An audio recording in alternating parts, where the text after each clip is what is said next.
İlqar Yusifov adına Göradel Tam Orta Məktəbin 3-cü sinif şagirdi Selcan Xatun Həsənzadənin Maral Əfsanəsi adlı uşaq kitabının təqdimatı keçirilib. Qeyd edək ki, bu kiçik kitabçada yer alan Maral Əfsanəsi bir məktəb essesinin nəticəsi olaraq ərsəyə gəlib. Selcan Xatun ev tapşırığı olaraq yazdığı bu nağılda təsəvvür gücünü və yazı bacarığını göstərib. Tədbir balaca oxucular üçün həm maraqlı, həm də maarifləndirici anlarla yadda qalıb. Balaca şagirdlərlə səmimi söhbət edən məktəbin direktoru Rəmziyə Heydərova uşaqlara kitab oxumağın faydalarından danışaraq onların həyatında kitabın yerini vurğulayıb. Rəmziyə xanım qeyd edib ki, kitab oxumaq və kitabı sevmək vərdişi uşaqlara hələ kiçik yaşlarından aşılanmalıdır.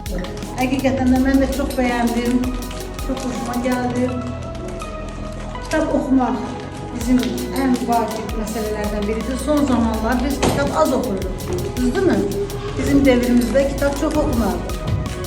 Kitab insan üçün nə üçün lazımdır? Çünki bizim söz boğçamız, söz ehtiyatımız neynəməlidir?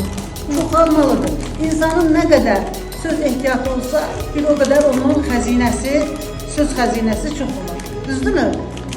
Sinif rəhbəri Pərvanə Abbasova bildirib ki, müasir dövrdə uşaqlara kitabı sevdirmək ən vacib vəzifələrdən biridir. Bunun üçün həm biz müəllimlər, həm də valideynlər uşaqlara düzgün istiqamət verməliyik. Pərvanə xanımın sözlərinə görə kitab oxumağı maraqlı və əlçatan bir fəaliyyətə çevirmək lazımdır. Qeyd edək ki, Maral Əfsanəsi adlı bu kitab az yaşlı uşaqlar üçün tərtib olunmuş nağılvari bir hekayədir. Əfsanədə mərhəmət, cəsarət və təbiət sevgisi kimi vacib dəyərlər ön plana çəkilib. Təqdimat zamanı uşaqlara kitabdan parçalar səsləndirilib, rəngli illüstrasiyalarla dolu səhifələr nümayiş etdirilib. Bundan əlavə kitabın balaca müəllifi tərəfindən imzalanmış nüsxələr uşaqlara hədiyyə edilib.